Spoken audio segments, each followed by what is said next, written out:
Selamat pagi Bapak Ibu yang dikasihi Tuhan. Kembali pada hari ini kita akan merenungkan firman Tuhan. Untuk hari ini saya akan mengambil dari Kisah Para Rasul 13 ayat 1 sampai 5. Tetapi saya akan menitik beratkan kepada ayat yang ketiga. Demikian firman Tuhan, maka berpuasa dan berdoalah mereka, dan setelah meletakkan tangan ke atas kedua orang itu, mereka membiarkan keduanya pergi. Kisah ini terjadi di wilayah Antiokhia, di mana di wilayah itu ada beberapa nabi dan pengajar, yaitu Barnabas dan Simeon. Kemudian ada Menahem, ada Lukius, dan juga ada Saulus. Kita mengetahui bahwa di Antiokhia itulah semua pengikut Kristus pertama kali disebut Kristen. Sebutan Kristen bukan sesuatu yang membanggakan, tetapi sesuatu yang dianggap sebagai bagian yang hina. Jadi Kristen bukan suatu panggilan terhadap suatu kelompok atau jemaat yang memiliki kedudukan yang baik, tetapi justru sebutan Kristen itu diberikan kepada orang-orang yang layak untuk dibinasakan. Mereka tidak memiliki akses politik, tidak punya anggota sebagai orang-orang yang kaya atau pedagang-pedagang ataupun saudagar-saudagar, dan mereka pun juga tidak punya akses untuk ada di bagian kehidupan rohaniawan. Mereka adalah orang-orang yang miskin, orang-orang kecil, tidak punya penghasilan apa-apa, atau mungkin juga mereka ini adalah seorang petani atau juga gembala dan orang-orang yang tersingkirkan. Mereka tidak memiliki tempat ibadah yang pasti. Kadang mereka beribadah di gua-gua, mereka beribadah di padang ataupun di hutan, di mana mereka selalu bersembunyi.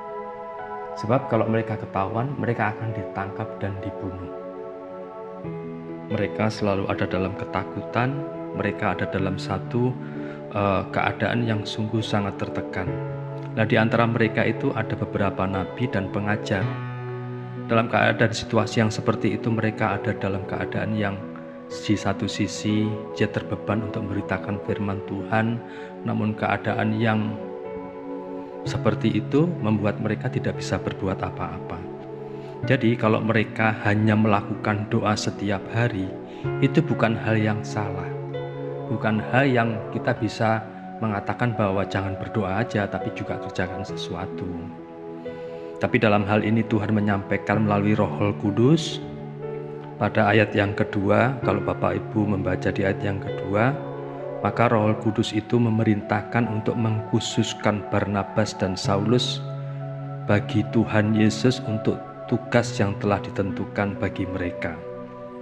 Roh Kudus memerintahkan supaya mereka berpuasa dan berdoa, supaya mereka pun ini bisa melakukan seperti hal panggilan yang semula. Maka di ayat yang ketiga, mereka melakukan apa yang diperintahkan oleh Roh Kudus. Mereka memilih Saulus dan juga Barnabas. Disitulah kita bisa renungkan bahwa dalam keadaan tertentu, dalam masyarakat kita yang seperti ini, dalam ketakutan dan kekurangan kita, kadang-kadang kita tidak punya jalan lain selain kita berdoa. Tetapi kadang-kadang dalam doa itu justru kita yang dipilih untuk membuktikan doa itu.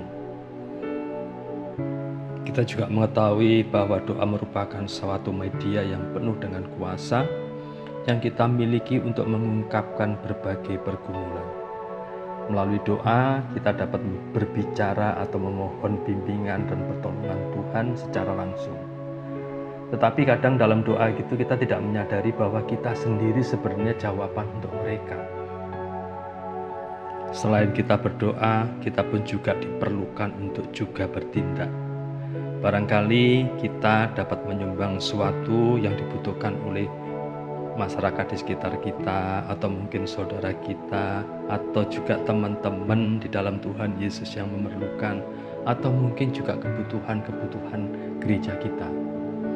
Hal seperti itu memang baik kita berdoa, tetapi alangkah baiknya jika doa itu pun juga dilakukan dengan suatu tindakan.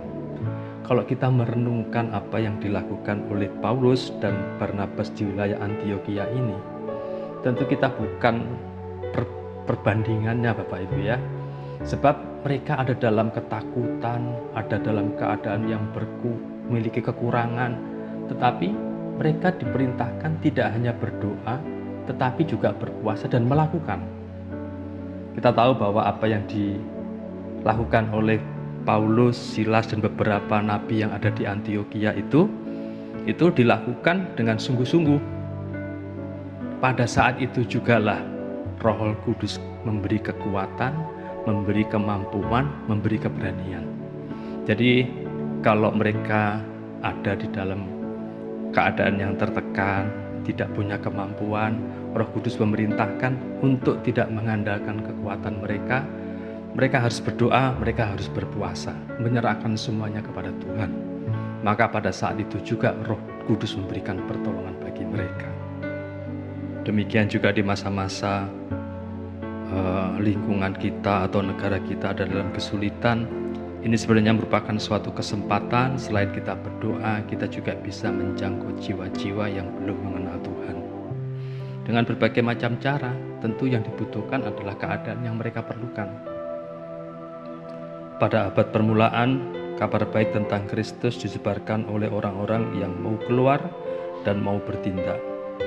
Itulah sebabnya kisah mereka dituturkan dalam kitab Kisah Para Rasul yang dalam bahasa Inggris disebut dengan The Acts of Apostles, yang artinya tindakan-tindakan para rasul, bukan sekedar berdoa yang dilakukan oleh para rasul.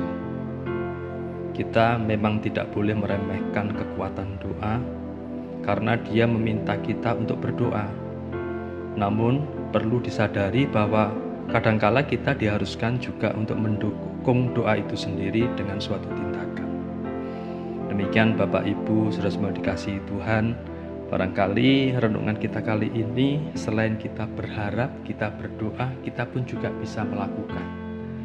Kita tahu bahwa apa yang dilakukan oleh pendahulu-pendahulu kita, terutama Bapak Gereja, mereka tidak sekedar berdoa tapi juga berpuasa dan melakukan sesuatu. Kita pun adalah buah daripada keberanian mereka, buah daripada apa yang mereka kerjakan. Bapak Ibu, sebelum kita melakukan kegiatan pada hari ini atau mungkin di tengah-tengah kegiatan kita, mari Bapak Ibu saudara semua kita berdoa.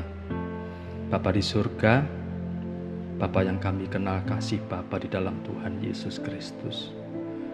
Di dalam Tuhan Yesus juga Bapa, kami boleh memanggil Bapa dengan Bapa kami yang ada di surga, yaitu suatu hubungan yang sangat luar biasa bagi kami. Bapa, terima kasih untuk Tuhan Yesus.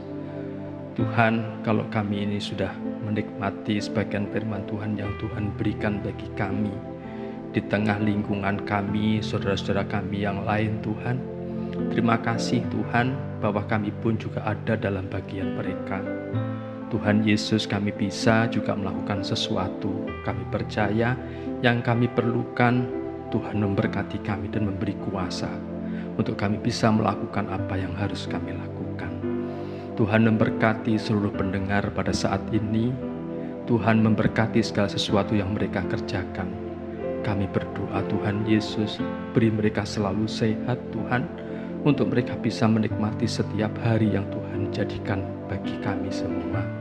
Yang sakit Tuhan jamah dan sembuhkan, karena kami percaya sakit penyakit itu Tuhan sudah selesaikan dengan suatu perjanjian darah dan dengan materai daging Tuhan Yesus yang terkoyak. Beri kami semua meraih segala janji itu, bahwa mereka dan kami semua sehat sembuh dan kami penuh kekuatan bagi kemuliaan nama Tuhan. Terima kasih Tuhan Yesus, terima kasih Allah Roh Kudus. Kami bersyukur, kami berdoa di dalam nama Tuhan Yesus Kristus. Amin. Selamat pagi Bapak Ibu yang dikasihi Tuhan. Tuhan Yesus memberkati.